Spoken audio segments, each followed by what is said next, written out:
नमस्कार, मैं संजीव कुमार आज प्लेटो के गुरु महान दार्शनिक सुकरात के विचारों को जानने का संक्षिप्त प्रयास करेंगे। इनका जन्म एथेंस में हुआ। पिता सॉफ्रोनिक्स शिल्पकार थे, माता फिनरेट धात्री थी। सुकरात अत्यंत विनम्र भी थे, क्योंकि जब कहा गया कि सुकरात सब मनुष्यों में सर्वाधिक बुद्धिमान है, तो उन्होंने कहा, यह सत्य है क्योंकि मुझे अपने अज्ञान का ज्ञान है। सुकरात सत्यनिष्ठ थे, क्योंकि वे अपने पर लगाए गए मिथ्या आरोप को स्वीकार कर अपनी प्राण रक्षा कर सकते थे। सुकरात के दर्शन का मुख्य उद्देश्य उन सार्वभौमिक सत्यों की खोज करना था जिनके विषय में सभी एक मत हो सकें। सुकरात का दृढ़ विश्वास है कि बिना धर्म के जगत का अस्तित्व असंभव है। सोफिस्टों का मानना था कि ज्ञान असंभव है। सुकरात ने कहा, ज्ञान संभव है, इसी से हमें धर्म के अस्तित्व का निश्चित ज्ञान होता है, अर्थात नैतिक चेतना सुकरात दर्शन में ज्ञान की पूर्व धारणा या शर्त है।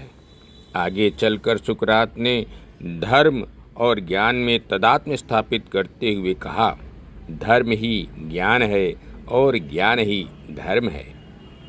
सुकरात के अनुसार ज्ञान की प्राप्ति युक्ति पद्धति से ही हो सकती है। इस युक्ति पद्धति की प्रमुख विशेषताएं: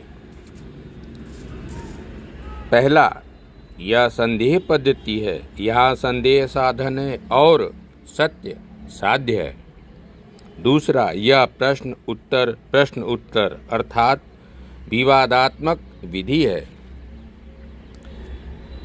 सुकरात का पूर्ण विश्वास था कि ज्ञान आत्मा में निहित है, आत्मा का सहज स्वभाव है। शिक्षा का मुख्य उद्देश्य आत्मनिहित ज्ञान को विकसित करना है। जब कोई सुकरात से प्रश्न करता तो पहले वह उसी से उसका उत्तर पूछते, फिर उस उत्तर का खंडन करते और पुनः उत्तर ढूंढने को कहते और प्राप्त उत्तर की पुनः आलोचना करते। यह क्रम तब तक चलता रहता जब तक कि प्रश्न का संतोषजनक उत्तर नहीं आ जाता। सुकरात इस द्वंद्वात्मक प्रणाली को धात्री प्रणाली या बौद्धिक प्रसाविकी इंटेलेक्चुअल मिडवाइफरी भी कहते थे, अर्थात धात्री बच्चा जनने में सहायता मात्र करती है, न कि बच्चे को गर्भ में रखती है। इसी प्रकार शिक्षक का कार्य ज्ञान को किसी के मस्तिष्क में डालना नहीं, वरन मनुष्य की आत्मा में निहित ज्ञान को स्पष्ट, विकसित और प्रस्फुटित करना है। तीसरा, यह पद्धति परिभाषात्मक या प्रत्ययात्मक कॉन्सेप्चुअल है। सुकरात के अनुसार किसी वस्तु का ज्ञान उसके प्रत्ययों या परिभाषा में सन्निहित होता है। जैसे मनुष्य एक बौद्धिक पशु है, यह मनुष्य का वास्तविक ज्ञान है। चौथा, सुकरात पद्धति की यह भी विशेषता है कि वह एक साथ अनुभवात्मक, आगमनात्मक और निगमनात्मक तीनों है।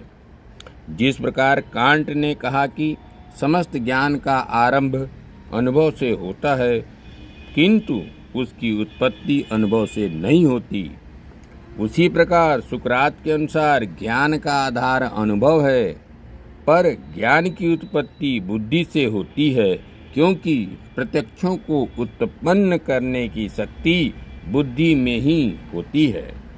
सुकरात प्रोटोगोरस के सिद्धांत वाक्य कि मानव सभी पदार्थों का मानदंड है से पूर्णतः सहमत हैं, पर अर्थ अपने प्रत्ययवाद के संदर्भ में किया है। मानव का तात्पर्य सामान्य मानव। मानदंड का अर्थ वस्तुनिष्ठता और पदार्थ का तात्पर्य सामान्य प्रत्यय किया है। अब सुकरात के नीति वाक्यों को देखते हैं। सुकरात के अनुसार अज्ञान ही बंधन है और ज्ञान ही मोक्ष है। उन्होंने कहा, ज्ञान ही परम शुभ है, ज्ञान ही धर्म है। सद्विचार सत्कर्म का पूर्व प्रतिबंध है। सुकरात ने कहा, धर्मी बनने के लिए व्यक्ति को धर्म और उसके अंगों अर्थात आत्मसंयम, साहस, न्याय, मिताचार इत्यादि की पूर्ण जानकारी होनी चाहिए। ज्ञान ही धर्म है, क्योंकि प्रत्येक व्यक्ति प्रसन्नता चाहता है। प्रसन्नता शुभ कर्मों पर आधारित है, किंतु शुभ कर्म के लिए शुभ का ज्ञान आवश्यक है। अतः ज्ञान शुभ कर्मों का सार है। सुकरात ज्ञान अर्थात जानकारी के महत्व को रेखांकित करने के लिए यहाँ तक कहते हैं कि यदि किसी व्यक्ति ने जानबूझकर कोई अशुभ कर्म किया है तो वह उस व्यक्ति से श्रेष्ठ है जिसने यही कर्म अनजाने में किया है।